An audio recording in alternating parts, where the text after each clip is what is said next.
Meus irmãos e irmãs, então hoje temos esta passagem do Evangelho, que ela é uma das passagens, eu acho, mais difíceis de interpretar. Preciso entender bem o que Jesus está falando aqui, para que nós não saiamos justificando os pecados, justificando os erros, elogiando a desonestidade, ou enfim, outras coisas assim.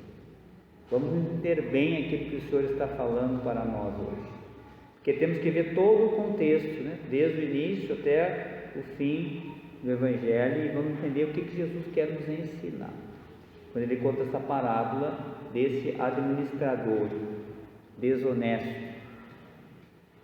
Então, o que o Senhor vai nos colocando?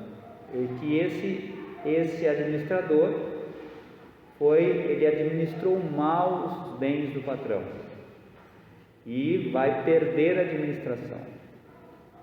Então ele começa, como é um homem de negócios, ele começa a pensar e a calcular o que vai acontecer. Então ele começa já a fazer o seu planejamento para ver o que eu vou fazer então, para ver qual é o melhor negócio a ser feito. Então ele vai vendo, ele olha, para cavar não tem condições, ficar pedindo dinheiro, tenho vergonha. Então ele se deu conta, já sei o que eu vou fazer, eu vou então fazer favores, eu vou então fazer um bem, para que depois eu possa, essas pessoas já favorecidas por esse bem, possam me acolher. Então ele chama essas pessoas que deviam para o seu patrão, e como ele administrava os bens do patrão, ele tirava o seu lucro, né, dessa venda. O patrão, olha, vende 50 barris, ele vendia mais 50, e desses 50 ele tirava o seu, né, fazia uma mediação, fazia como semelhante que faziam os cobradores de impostos, né? Eles cobravam mais em cima e tiravam o seu. Então quando ele chama esse, o que ele faz? Ele retira a sua parte, ele renuncia aquilo que seria o seu lucro, aquilo que ele tinha cobrado a mais, e favorece então esses homens, para que depois esses homens o vão acolher depois. Então ele renuncia para que depois possa ser acolhido. E Jesus começa a dizer, olha, que ele agiu com esperteza. Vamos pensar agora, vamos colocar essa situação do ponto de vista da nossa salvação e da vida eterna. Deus é o Senhor de todas as coisas. Ele é esse patrão, ok? Simbolicamente. E nós somos os administradores dos seus bens. Nada nos pertence. Então aqui tem já uma verdade de fé. Todas as coisas criadas estão aí para nós, mas nada é nosso. Tudo é de Deus. Inclusive nós mesmos pertencemos a Ele. Nós administramos, e através desse caminho, então nós nos preparamos para devolver, né? Quantas vezes Jesus já usou essa imagem? Nós devemos devolver aqueles talentos multiplicados quando nós chegarmos diante do Senhor. Então, esse administrador, ele administra mal. Então aqui tem outro ponto importante. A administração é segundo Deus, segundo os critérios que Deus nos coloca. Mas esse homem, o que ele faz? Aquilo que era dele, ele começa então a se preparar para poder ser acolhido mais tarde. Ele começa então a administrar melhor, ele começa a renunciar as coisas e começa a se preparar para que possa ser acolhido depois. Então, na nossa vida, também essa atitude diante daquilo que Deus nos coloca, ou seja, quando nós administramos as coisas de Deus com generosidade, compartilha, sabendo que nada é nosso e também usando de fato, né, a caridade e a misericórdia como caminhos dessa administração dos bens, nós estamos nos preparando para a morada eterna. Jesus diz: olha, né, se use aquilo que você tem, né, como um bem dado por Deus, para que de fato faça a caridade com isso, para que depois você possa ser acolhido no céu. Então esse é o caminho, isso é o que devemos fazer.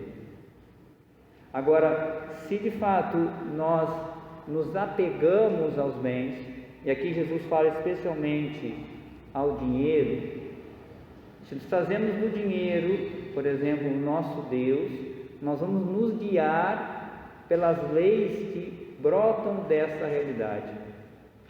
E veja, se a gente olhar na primeira leitura, o que diz o profeta Amós. Quando nós nos guiamos pelo dinheiro, nós vamos coisificando as pessoas. Nós começamos a transformar as pessoas em mercadorias, não mais em seres humanos. Nós vamos realmente usando as pessoas. A gente pode ver, né? Quanto mais a pessoa mergulha nesse critério, na lei do mercado, na lei do dinheiro, e tem esse critério, ela está rompendo com Deus. E ela começa a coisificar as pessoas. Veja o que diz aqui o profeta Amós. Quando passará a lua nova para vendermos bem a mercadoria, e o sábado para darmos pronta saída ao trigo, para diminuir medidas, aumentar pesos, alterar balanças, dominar os pobres com dinheiro e os humildes com um par de sandálias? A gente começa a transformar as pessoas em coisas, em mercadorias. Por outro, a gente não tem mais o critério do Evangelho. A gente perde o critério do Evangelho. A gente começa a pensar assim: o que rende mais? O que eu vou ganhar mais? Então, isso é um critério muito perigoso. E nós estamos envolvidos nisso todos os dias. E isso ajuda a gente a perceber e refletirmos sobre isso. Porque isso vai direto, né, no nosso dia a dia. E muitas vezes nós não percebemos que não estamos usando o Evangelho como critério, mas as leis do mercado. Usamos o dinheiro como aquele que faz nos discernir o que é bom e o que não é. E isso é perigoso. Então nós não já... Aí vamos fazendo qualquer coisa para ter dinheiro. É porque nós precisamos... o dinheiro passa a ser o nosso Deus. Então nós começamos a servi-lo. Começamos a andar como um satélite em volta desse dinheiro. E vamos fazendo qualquer coisa para ter dinheiro. Então o nosso critério não é mais amar a Deus sobre todas as coisas, não é mais amar o próximo, né? Mas é o quanto eu vou ganhar. Eu não quero perder nada. Antigamente a gente falava, né, da lei do Gerson, né? Uma propaganda que o jogador Gerson dizia, né? Eu quero levar vantagem em tudo, certo? Eu gosto de levar vantagem em tudo. Então a lei do dinheiro é essa. Eu quero levar vantagem em tudo. E isso é contrário, totalmente contrário ao ensinamento de Jesus. Por isso que Jesus termina o Evangelho dizendo isso para nós, discípulos: vocês não podem servir a Deus e ao dinheiro. Então vai chegar um momento na nossa vida que a gente precisa fazer escolhas de perder o dinheiro, de ganhar menos para ser fiel a Deus.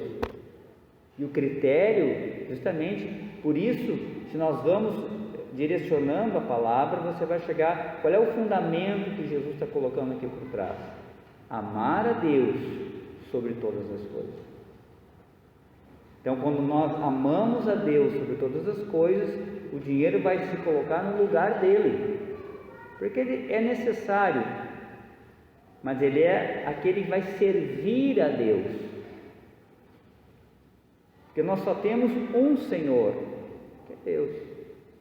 Então, esse Senhor é que vai determinar o que esse dinheiro vai fazer na minha vida, para onde ele vai, como ele vai ser usado.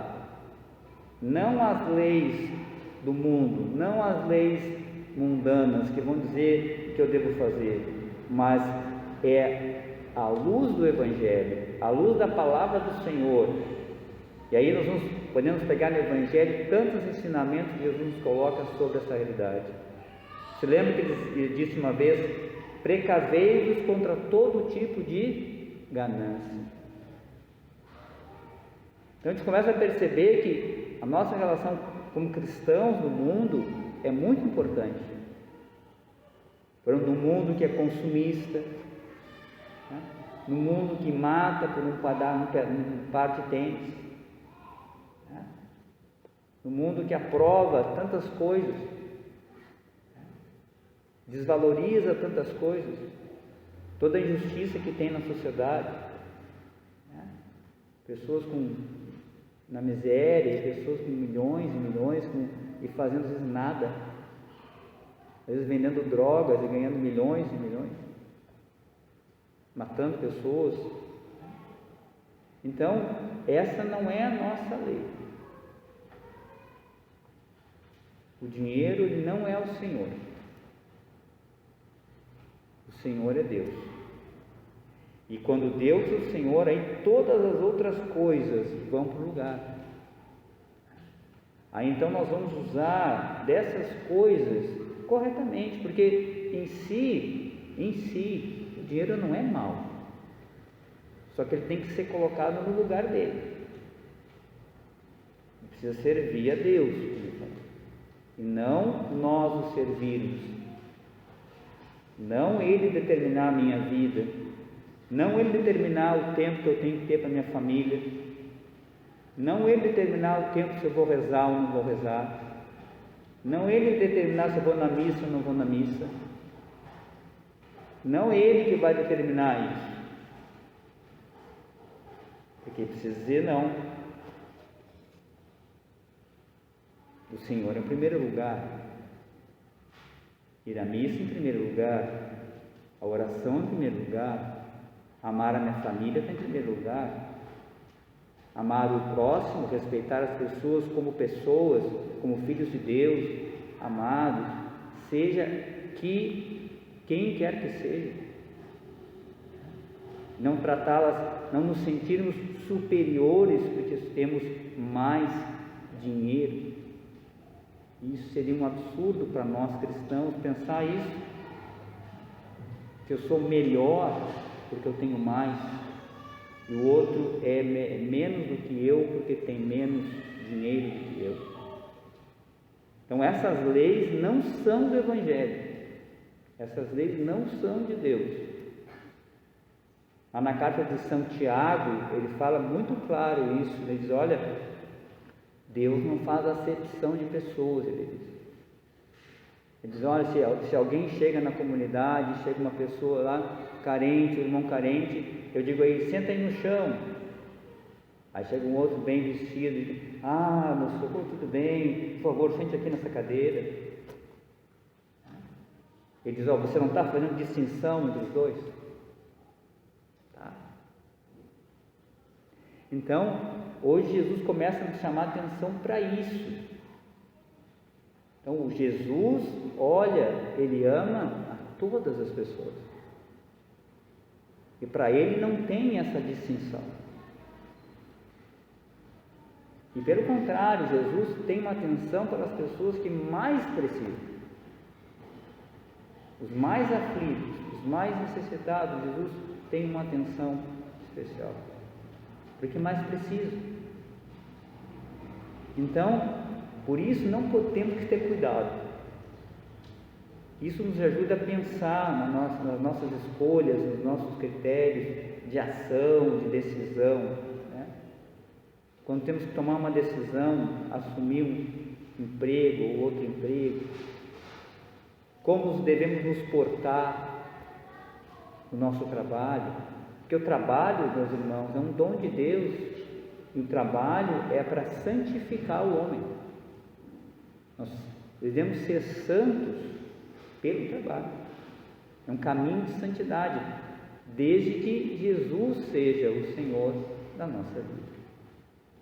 Então eu não posso no trabalho ter dois senhores. Aqui na igreja eu tenho um senhor e lá no meu trabalho eu tenho outro senhor. E lá no trabalho eu faço fofoca, eu minto, eu passo por cima dos outros, eu vou enganando um, enganando o outro, para passar por cima. Porque todo mundo faz assim. E se eu não fizer, não vou garantir o meu lado. Eu quero aquele cargo, eu quero aquela função. Então, não parei. Então tem que bajular o fulano, tem que bajular o Beltrano, tem que convidar aquela pessoa para jantar na minha casa, porque ele depois ele vai me colocar num cargo mais alto. Não. Há um só Senhor, e esse Senhor deve reger toda a nossa vida, todo o nosso trabalho, as nossas relações, nosso dia a dia, a honestidade, a justiça que devemos também pagar as pessoas, não ser injusto na administração dos bens. Também quando temos, por exemplo, que pagar um salário a uma pessoa, pagar esse salário de forma justa. Tudo isso Deus está presente. Então pensar isso, porque quem tem que ser o Senhor é Deus. E se Deus é o Senhor, então Ele vai ajustar todas as coisas de forma certa. Então Ele vai realmente regular nossas relações na sociedade. Você se lembra aquela passagem de São Paulo, ela diz que era a carta a Filémon? Filémon era um escravo. O Onésimo era um escravo do Filémon. E aí depois esse Onésimo já havia fugido do Filémon, e São Paulo havia encontrado, evangelizado ele, e agora ele diz assim: olha, agora eu vou te devolver esse meu irmão querido, não mais como um escravo, ele diz, mas como um irmão querido, como meu próprio coração. Ou seja, agora, porque na relação, na nossa relação humana, não existe isso. Nós não podemos fazer dos outros nossos escravos. Não existe isso. Então, em Cristo se regulariza isso. Começa-se, de fato, a haver uma relação de verdadeira fraternidade, de verdadeiro amor entre as pessoas, independente da situação que elas estejam socialmente. Começa a haver uma relação de justiça, de fraternidade, de amor, de equilíbrio, de respeito pela pessoa. Então, meus irmãos, hoje o Senhor nos convida a olhar, a colocá-lo também como Senhor também dos nossos bens materiais, Senhor também do nosso salário, Senhor também das nossas aplicações financeiras, Senhor de todas as coisas. Lá Jesus precisa reinar. Quando nós falamos, por exemplo, pensamos no dízimo, por exemplo, por quê? Porque justamente se fundamenta nisso. Ou seja, esse dinheiro que tenho é de Deus, o que recebo é dele. Então, partilho aquilo que tenho e ajudo meus irmãos que precisam. Então, o fundamento está em Deus, e a partir disso, então, se regulariza todas as coisas. Então, há um só Senhor, Jesus, e Ele deve reinar sobre todas as áreas da nossa vida, ser amado sobre todas as coisas, inclusive também nessa área que Jesus fala hoje, nessa área financeira e material. A partir dele, então, regularizamos e ordenamos todas as coisas na nossa vida. o Senhor nos dê a graça dessa conversão, né? E possamos, de fato, usar então desses bens também materiais como caminhos de misericórdia aqui na terra. Quantas pessoas precisam, né, de ajuda nessa área. Então, que também a gente saiba ser misericordioso, sabe, dar pão para quem não tem também. E lá depois, essas obras de misericórdia vão nos acompanhar quando estivermos lá diante de Deus. E Jesus vai dizer: estive com fome e me deste de comer. E vai te colocar à direita e não à esquerda. Vamos agora fazer um breve momento de silêncio, acolhendo no nosso coração a palavra do Senhor.